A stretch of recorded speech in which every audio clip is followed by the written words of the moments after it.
So hi everyone, welcome to unlearn with Vishal sir. मेरे YouTube channel पे आप सभी का बहुत बहुत स्वागत है। सो डियर स्टूडेंट्स, आज हम लोग बात करने वाले हैं दो इम्पॉर्टेंट सब्जेक्ट के ऊपर, जिसकी बुक लिस्ट बहुत इंपॉर्टेंट एक डिस्कशन है कि सोर्सेस क्या होने चाहिए, कहाँ से हमें तैयारी करनी चाहिए ताकि हम एक बार में जेआरएफ निकाल सके। तो दो इंपॉर्टेंट सब्जेक्ट में बात करूंगा आज मैं, इकोनॉमिक्स और एचआरएम। जो बच्चे इकोनॉमिक्स और एचआरएम में नेट जेआरएफ की तैयारी कर रहे हैं उनके लिए बहुत इंपॉर्टेंट डिस्कशन मैं करने जा रहा हूं कि उन्हें कहां से और क्या क्या पढ़ना चाहिए ताकि एक बार में वो जेआरएफ निकाल सकें। तो इकोनॉमिक्स की बात कर लें कोड 01, या फिर एचआरएम की बात कर लें, लेबर लॉ की बात कर लें कोड 055। आपकी जानकारी के लिए बता दूं तो ऑलरेडी मैं जेआरएफ 2 बार जेआरएफ क्वालिफाई हूं, लेबर एचआरएम में, इकोनॉमिक्स में भी नेट क्वालिफाई हूं।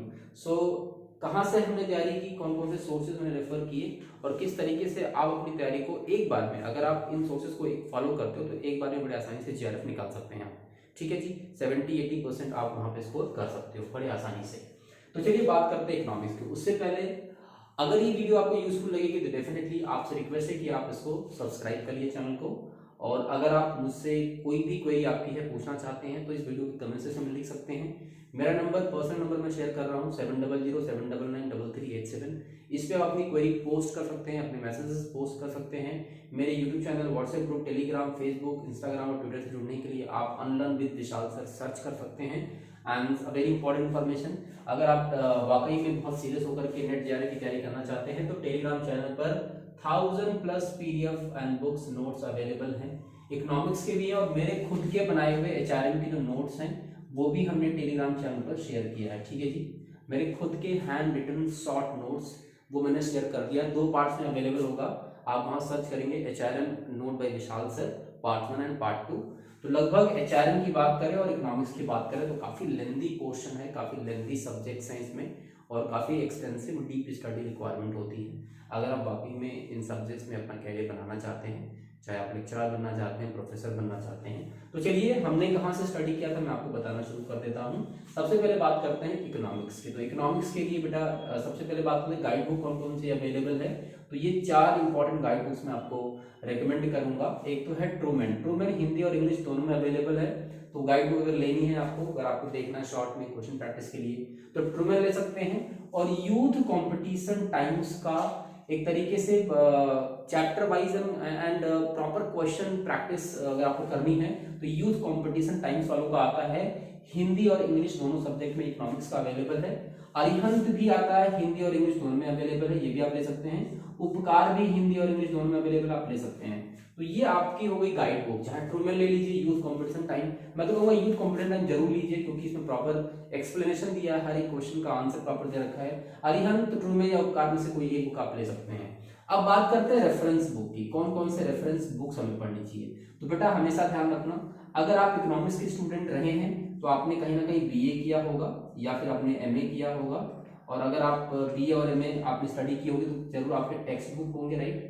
तो जो टेक्स्ट बुक्स आपने पढ़े थे बच्चा, ये टेक्स्ट बुक्स बहुत इंपॉर्टेंट हो जाते हैं, रेफरेंस बुक बहुत इंपॉर्टेंट हो जाता है। टेक्स्ट बुक से ही आप अपने कॉन्सेप्ट को क्लियर करें, साथ ही साथ इसको पढ़ें। इसके साथ ही साथ अपने जो यूजी एंड पीजी में अपने टेक्स्ट बुक्स पढ़े थे उनको भी आप बहुत ध्यान से फॉलो करें, पढ़ें हर एक concept clarity is the main reason to crack this exam. अगर आप अच्छे से करते हो तो कोई ऐसा कोई रीजन नहीं हो कि आप फेल होंगे, डेफिनेटली अगर आप कॉन्सेप्ट क्लियर करके जाते हैं। मैं अपनी बात बताऊं तो मैंने ट्रूमैन फॉलो किया था, अरिहंत भी फॉलो किया था, ठीक है जी। इसके अलावा कुछ इंपॉर्टेंट जो कॉन्सेप्ट्स मुझे उपकार से मिले तो उपकार भी हमने पढ़ी थी, एंड एट लास्ट मैंने यूथ कंपटीशन टाइम्स की भी पूरी सॉल्व की थी। इसके अलावा हमने 11th-12th की एनसीईआरटी पूरी पढ़ी थी, 11 प्लस 12th की पूरी एनसीईआरटी पढ़ी थी, एनसीईआरटी तो आपको जरूर पढ़ना है। अगर आपके कॉन्सेप्ट बहुत अच्छे से स्ट्रांग नहीं है तो सबसे पहले आप एनसीईआरटी पर रिवाइज कर लीजिए, और एमए और बी और एमए के टेक्स्ट बुक्स भी। मैं कहां से पढ़ रहा था एमए और बीए के, हमने क्या किया था, हमने इग्नू के नोट्स डाउनलोड कर लिए थे, ठीक है जी, इग्नू के नोट्स और उसको हमने प्रिंट करा लिया था, ठीक है जी। पीडीएफ मिल गया, उस पीडीएफ को हमने प्रिंट करा लिया और लाइन बाय लाइन सारी चीजें अच्छे से स्टडी कर ली। तो बी और एमए के काफी इंपॉर्टेंट नोट्स अवेलेबल हैं इग्नू के, आप ऑनलाइन डाउनलोड कर सकते हैं। अगर आपको नहीं मिल रहा है तो आप मुझे बताइए, मैं आपको टेलीग्राम चैनल पर शेयर कर दूंगा। तो ये आपको सिर्फ इकोनॉमिक्स के लिए इतनी सारी चीजें पढ़नी है, बाकी और कुछ नहीं देखना है। 11th-12th की अच्छे से एनसीईआरटी करिए, एक इसमें से कोई रेफरेंस गाइड बुक उठा लीजिए और रेफरेंस बी और एमए के जो भी आपके नोट्स हैं उसको उठा लीजिए और प्रॉपर 1 बाय 1 सिलेबस के हिसाब से पढ़ते चले जाइए। अगर आप इतना करते हैं इकोनॉमिक्स में तो और कुछ भी इधर से देखने की जरूरत नहीं पड़ेगी, फॉर श्योर नहीं पड़ेगी। मैं आपको आपकी जानकारी बता दूं कि इसके अलावा कुछ भी आपको पढ़ने की जरूरत नहीं है।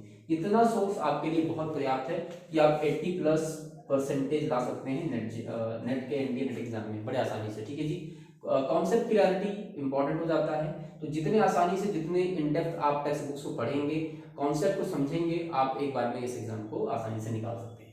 चलिए अब बढ़ते हैं एचआरएम की तरफ। एचआर एक बहुत इंपॉर्टेंट सब्जेक्ट है, खास करके ऐसे लोग जो एमबीए एचआर स्पेशलाइजेशन से करते हैं उनके लिए बहुत सारी वैकेंसीज निकलती हैं, पीएसयूज में निकलती हैं। और अगर आप एक अच्छे स्कोर के साथ एचआर में जेआरएफ क्वालिफाई करते हैं तो डेफिनेटली आप एक बहुत अच्छे एडमिनिस्ट्रेटिव पोस्ट पे जा सकते हैं। तो मैं आपको अपना एक्सपीरियंस शेयर करने जा रहा हूँ कि हमने कौन कौन सी बुक्स पढ़ी और किस तरीके से मैंने दो बार यहाँ पे क्वालिफाई किया इस एग्जाम्स को, राइट। तो एचआरएम बोल दीजिए, पर्सनल मैनेजमेंट या लेबर लेजिस्लेशन बोल दीजिए या लेबर लॉ बोल दीजिए, कोड 55 है इसका। इसके लिए जो हमने बुक फॉलो की थी तो सबसे पहले मैंने आर गुप्ता पूरी पढ़ी थी। आर गुप्ता हिंदी और इंग्लिश दोनों में अवेलेबल है। इस बुक ये इसके दो बुक आते हैं बेटा, एक होता है PYQ previous year question paper, वो भी लेना है और इसका बुक भी लेना है। तो इसकी आर गुप्ता के दो बुक आती है, previous year question paper detail explanation के साथ पीवाईक्यू आपको मिल जाएगा, तो वो आपको प्रैक्टिस करनी है साइड बाय साइड। इसके अलावा लेटेस्ट बुक ही लेनी, ध्यान रखना लेटेस्ट ही लेना है। इसके अलावा आर गुप्ता की बुक आती है वो ले लीजिए। अगर आर गुप्ता के साथ ही साथ अगर आपको और कुछ रेफर करना है तो अरिहंत अवेलेबल है, ये दो इंपॉर्टेंट गाइड बुक अवेलेबल है। इसके अलावा जो हमने लिखा हुआ है सारे के सारे बेटा, ये सारे के सारे रेफरेंस बुक हैं जो हमने पढ़ी थी।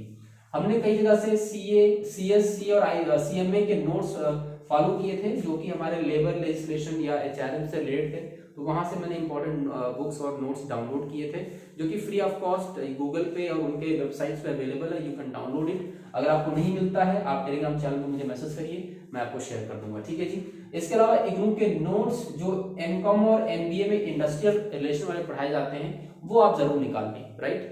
तो एमबीए और एमकॉम के जो इग्नू के नोट्स हैं जो कि आपके एचआर और लेबर लॉ से रिलेटेड है, बहुत इंपॉर्टेंट हो जाते हैं, वहां से बहुत सारे क्वेश्चन एग्जाम में आते हैं, तो ये भी नहीं छोड़ना है, वेरी वेरी इंपॉर्टेंट। तो ये आपकी गाइड बुक हो गई, ये सारे रेफरेंस बुक हो गए, ठीक है बेटा। इंडस्ट्रियल रिलेशन आपको बहुत अच्छे से पढ़ना है, इंडस्ट्रियल रिलेशंस के ऊपर अच्छे से कमांड बनाइए। और लेबर एंड इंडस्ट्रियल लॉ के ऊपर एक बहुत इंपॉर्टेंट बुक है एसएन मिश्रा की, ये बुक आप जरूर पढ़िए, वेरी वेरी इंपॉर्टेंट बुक। अगर आप एचआर में जेआरएफ एक बार में निकालना चाहते हैं, एसएन मिश्रा लेबर लॉ और इंडस्ट्रियल लॉ के ऊपर, इंडस्ट्रियल रिलेशन लॉ के ऊपर एक बहुत इंपॉर्टेंट बुक अवेलेबल है, यू शुड गो थ्रू, उसको पढ़िए। इसके अलावा बिजनेस लॉ भी बहुत इंपॉर्टेंट हो जाता है, बिजनेस लॉ के लिए एमसी कुचल एक बहुत अच्छी किताब है, एमसी कुचल भी आप ले लीजिए, अवेलेबल है, बहुत छोटी सी और कंसाइज और टू द पॉइंट लिखा गया उसमें, तो एमसी कुचल is very very important. MC कुचल मैंने अपने बीकॉम में भी पढ़ी थी, मैंने I was in Delhi university, तो एमसी कुचल से मैंने अपने लेबर लॉ को या बिजनेस लॉ को स्टडी किया था, बहुत अच्छी बुक है।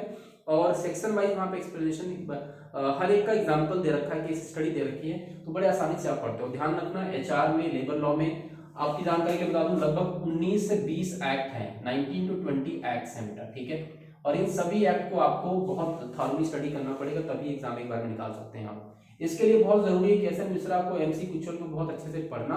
और एक और इंपॉर्टेंट बुक जिसको मैंने फॉलो किया था, आपकी जानकारी के लिए बता दूं, किया था, बहुत एक्सटेंसिव है। अगर आपको नहीं लगता है कि आप इतनी एक्सटेंसिव या डीप स्टडी करना चाहते हैं तो आप यहाँ तक अपने आप को रोक सकते हैं, ठीक है जी, यहाँ तक अपने आप को रोक सकते हैं। जब फर्स्ट टाइम मैंने एग्जाम दिया था तब मैंने ये बुक नहीं पढ़ी थी, जब मैंने सेकंड टाइम दिया, जब केवल 14 सीट थी ऑल इंडिया, राइट, मेरी कैटेगरी में ऑल इंडिया केवल 14 सीट्स थी, उसमें मुझे जेआरएफ मिला था।